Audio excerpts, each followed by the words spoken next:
ऐसे में रामकृपाल जी, कांग्रेस का मजबूत होना इन राज्यों में कितना जरूरी 2024 में अगर कॉम्पीट करना है, क्योंकि 195 सीटें ऐसी हैं लोकसभा की जहां डायरेक्ट फाइट है कांग्रेस और बीजेपी के बीच, और क्योंकि हम ट्रायल रन मानकर चल रहे हैं, ऐसे में 83 सीट तो इन्हीं राज्यों से आती हैं।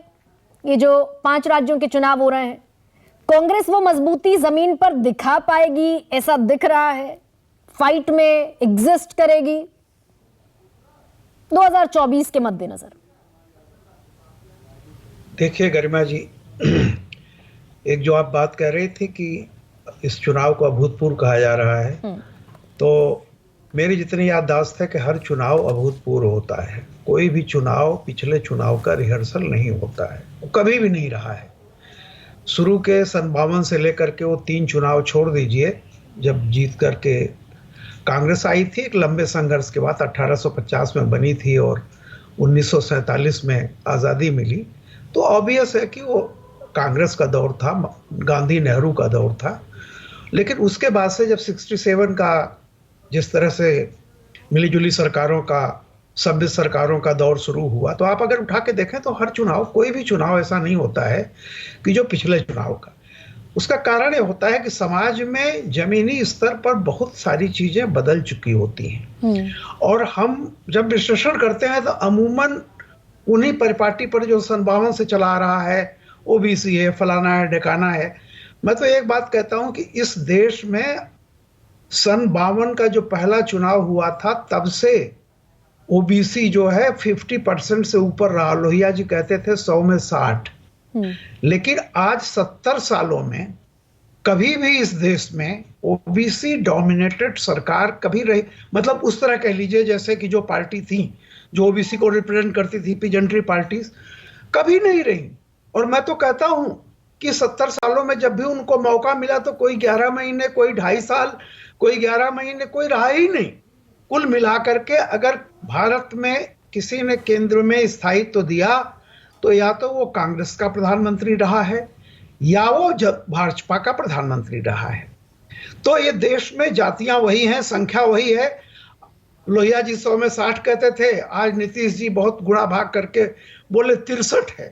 तो चलिए मान लेते हैं, लेकिन अमूमन इस देश में हर आदमी, हर पत्रकार अमूमन ये जानता है कि अगर एक सेब है, उस सेब को आप काट दीजिए, आधा अलग हटा दीजिए, वो आधा तो पिछड़ा है, चाहे आप उसको ओबीसी कह लें, जो भी कह लें, और आधा जो बचता है उसके 3 हिस्से कर दीजिए, उसमें 17 17 17 यही होता है। 17 करीब 16 17 समर, 16 17 दलित, 16 17 माइनॉरिटी।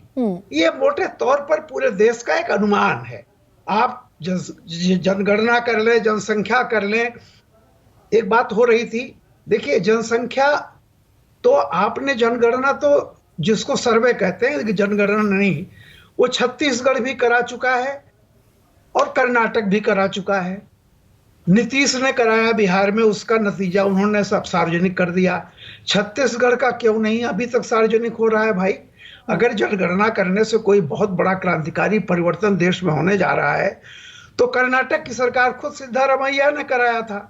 छत्तीसगढ़ में बघेल जी से पूछा जाता है कि भैया क्यों नहीं, अरे बोले वो तो हमको मालूम है कितना हो गया है, सार्वजनिक क्यों नहीं कर रहे हैं? ये चीजें ऐसी आएंगी। एक बात मैं आपको कह दूं, जो राहुल जी ने कहा, जिसकी जितनी आबादी, जिसकी जितनी संख्या भारी, उसकी उसी हिस्सेदारी।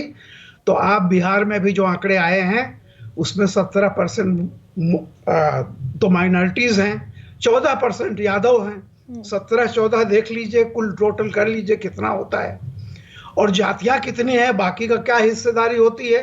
तो नहीं, लेकिन ये सारा गणित रामकृपाल जी, क्या बीजेपी को असहज स्थिति में डाल दिया इस पूरी एकजुटता ने कि अमित शाह तेलंगाना में जाकर कह रहे हैं कि ओबीसी का मुख्यमंत्री बनाएंगे? ये असहज स्थिति है क्या? मैं ये कह रहा हूं कि ओबीसी का मुख्यमंत्री कोई पहली बार नहीं हो रहा है। ये तो हमेशा से सब कहते हैं। लोहिया जी कहते थे कि महारानी के खिलाफ, ये और जो उनका शब्द था मैं उसको नहीं कहूंगा, उसको हम लड़ाएंगे। आज की बात नहीं है ये। सब जानते हैं कि 50% यहाँ पिछड़े हैं। पिछड़ों को इग्नोर करके हिंदुस्तान में कोई पॉलिटिक्स नहीं की जा सकती, चाहे वो नहीं, लेकिन बीजेपी हो, लेकिन चाहे एक कांग्रेस हो, चाहे एक डबल जनता स्टैंडर्ड पार्टी तो हो। दिख रहा है। प्रधानमंत्री कह रहे हैं जात पात का पाप है, जात पात में नहीं, बांटने का। देखिए, मोहन भागवत यही बात कह रहे हैं, और दूसरी तरफ आप ओबीसी की झंडा बरदारी करते हुए दिख रहे हैं।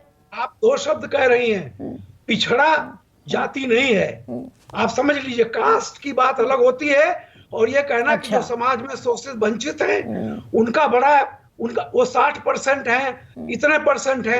अगर आप 80 करोड़ को आज राशन दे रहे हैं, इसका मतलब है कि वे उस समय हाशिए पर रहने वाली आबादी हमारी है, जिसको जरूरत है आज मदद की।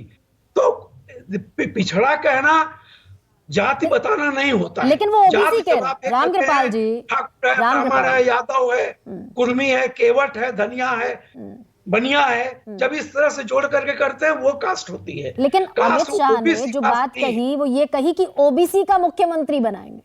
हाँ, तो ओबीसी मतलब पिछड़ों में से अगर कोई आता है, अच्छी बात है। जो समाज के पिछड़े पायदान पर हैं, उसे मोदी खुद हैं, तो समाज का पिछड़े पायदान पर जिसकी जो ज्यादातर संख्या उनकी है, उनके बीच का कोई नेतृत्व उभरता है, तो इसमें किसको, कौन सी पार्टी को परेशानी होगी?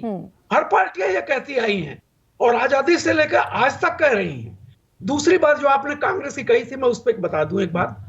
ये चुनाव देखिए गरिमा जी, एक सवाल मैंने पहले भी कह चुका हूं, सबसे बड़ा, अगर कांग्रेस मध्य प्रदेश और तेलंगाना जीत लेती है तो मैं आपको बता दूं, ये इंडी अलायंस, फिंडी अलायंस, ये सब कोई मतलब नहीं होगा। कांग्रेस एक बहुत बड़ा उसका एक वो होगा कि कांग्रेस विपक्ष का चेहरा बनेगी। उसमें कोई खड़गे हों, राहुल जी हों, जो भी हो, उसकी दावेदारी रहेगी। और इस दावेदारी पर अगर ये होता है, तब देखते हैं कि क्षेत्रीय पार्टियां कितना बड़ा दिल दिखाती हैं और कांग्रेस को एक्सेप्ट करती या नहीं करती हैं। और अगर मैं उसमें तेलंगाना को पर्टिकुलरली मैं कह रहा हूं, अगर तेलंगाना में कांग्रेस जीतती है तो ये कांग्रेस का 2004 के पहले का वो रिवाइवल माना जाएगा, जिसमें हमेशा कांग्रेस को 2004 में भी आंध्र, तेलंगाना और वामपंथ ने सत्ता में पहुंचाया था। लेकिन ये तो बड़ा हाइपोथेटिकल सवाल हो गया रामकृपाल जी कि तेलंगाना में 88 के आसपास, 80, 85, 88 के आसपास बीआरएस की सीटें हैं और कांग्रेस मात्र 15 तकरीबन सीटों पर है। क्या ये रिवाइवल संभव दिख रहा है? ये भी सवाल हो जाता है क्या? रिवाइवल देखिए, जरूरी नहीं कि आप सत्ता में पहुंच जाएं। मैं कहता हूं कि अगर मान लीजिए जैसे मध्य प्रदेश में कांग्रेस और बीजेपी के बीच नेक टू नेक फाइट हुई, ठीक है, अगर कांग्रेस वहां रिवाइव करती है, रिवाइव का मतलब हमेशा नहीं होता है कि सत्ता में पहुंच जाए। बंगाल में बीजेपी रिवाइव की है, वो 3 से 73 पहुंची है, 73 सीटों पर। हाँ। इसको रिवाइवल मानते हैं। हमेशा ये नहीं कि अगर सत्ता में आप पहुंच गए, यानी कि कांग्रेस अगर बेहतर परफॉर्म करे तो इंडिया में उसकी दावेदारी मजबूत होगी, ये 100% सत्य एक फैक्ट है।